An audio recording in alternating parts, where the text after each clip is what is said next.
Visualisation നമ്മുടെ dreams, goals, plans ഇതൊക്കെ already നടന്നതായിട്ട് imagine ചെയ്യുന്നതിനെയാണ് visualisation എന്ന് പറയുന്നത്. Creative visualisation, mental rehearsal visualisation എന്നൊക്കെ വിളിക്കുന്ന ഈ ഒരു പ്രോസസ്സ് നമുക്ക് നമ്മുടെ സക്സസിനെ ഓൾറെഡി നോർമലൈസ് ചെയ്യാനും ഈസി ആക്കാനും വേണ്ടിയിട്ട് നമ്മെ സഹായിക്കുന്നുണ്ട്. ഈ വിഷ്വലൈസേഷൻ നമ്മൾ ചെയ്യുന്നത് നമ്മിൽ പലരും പാസ്റ്റിൽ നമുക്ക് സംഭവിച്ച പരാജയങ്ങളും പ്രശ്നങ്ങളും കുടുങ്ങിക്കിടക്കുന്നവർ ആയതുകൊണ്ട് നമുക്ക് മുന്നോട്ടുള്ള കാര്യങ്ങൾ ഈസി ആണെന്നും നമ്മൾ അതിന് കീപ്പബിൾ ആണെന്നും ആക്ഷൻ എടുക്കാൻ നമ്മെ പ്രേരിപ്പിക്കുകയും ചെയ്യുന്നതിനെയാണ് നമ്മൾ വിഷ്വലൈസേഷൻ പ്രോസസ് ചെയ്യുന്നത്.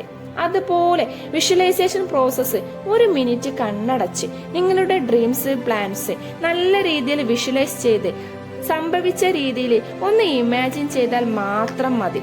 എന്താണ് നിങ്ങൾ ആഗ്രഹിക്കുന്നത് അത് ലഭിച്ചതായി കണ്ണടച്ചു അനുഭവിക്കുക. അതിൽ നന്ദി പറയുക. നന്ദിയാണ് ഈ ലോകത്തിലെ ഏറ്റവും വലിയ പ്രാർത്ഥന. ഭാഗ്യം നിങ്ങളിലേക്ക് എത്തുവാനുള്ള എളുപ്പ വഴിയാണ് നന്ദി എന്ന് പറയുന്നത്. മറ്റൊരു പോയിന്റുമായി അടുത്ത വീഡിയോയിൽ കാണുന്നത് വരെ ബൈ.